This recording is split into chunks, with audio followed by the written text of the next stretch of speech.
அனைவரது வாழ்விலும் ஒரு முக்கிய சம்பவம் நிச்சயம் நிகழும். அனைத்து கனவுகளும், அனைத்து ஆசைகளும், அனைத்து விருப்பங்களும் தகர்ந்து போகும் நிகழ்வு. திட்டமிட்ட காரியங்கள் எல்லாம் தரைமட்டமாகும். அச்சமயம் ஒருபுறம் தர்மம் இருக்கும், மறுபுறம் சுகம் இருக்கும். அந்நிலையையே தர்ம சங்கடம் என்பார்கள். தர்ம வழியினை மேற்கொண்டால் சங்கடம் உருவாகும். தர்மத்தினை தியாகம் செய்தால் சுகம் கிட்டும். சற்றே சிந்தியுங்கள். சிலருக்கு உறவுகளுக்கு விரோதமாக சத்தியத்தை உரைக்கும் நிலை ஏற்படுகிறது. தரித்திரம் தலைவிரித்தாடும் வேளையில் இலகுவாக களவாடும் மார்க்கம் சிலருக்கு புலப்படுகிறது.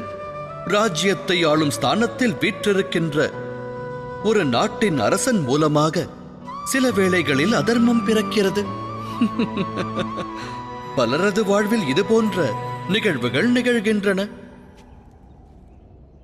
ஆனால் பலர் இதுபோன்ற நிலைகளை தர்ம சங்கடம் என்னும் ரூபத்தில் காண்பதில்லை. நல்வழி யாது என்பதை அவர்கள் ஆலோசிப்பதே கிடையாது. ஈக்களின் கூட்டம் இனிப்பினால் கவர்ந்து இழுத்து வரப்படுவதைப் போல அனைவரும் சுகமார்க்கத்தை தேடுகிறார்கள். ஆனால் உண்மையில் தர்ம சங்கடம் என்னும் க்ஷணம் இறைவனாகப்பட்டவன் விலகும் க்ஷணமாகிறது. உருவான இன்னலை கண்டு பயம் கொள்ளாமல், சுகத்தினால் ஈர்க்கப்படாமல் தர்ம வழியில் திடமாக நின்றால்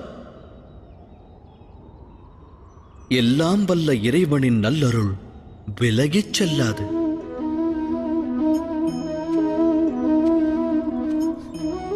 காற்றோடு மோதும் மரத்தின் இலையானது மரத்திலிருந்து விடுபட்டு ஆகாயத்தில் காற்றோடு பறக்கிறது.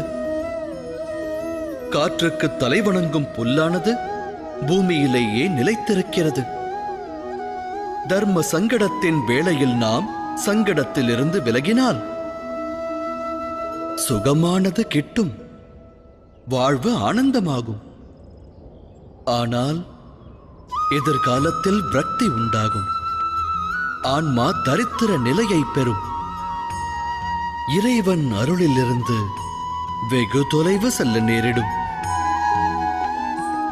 சிந்தித்து செயலாற்றுங்கள்.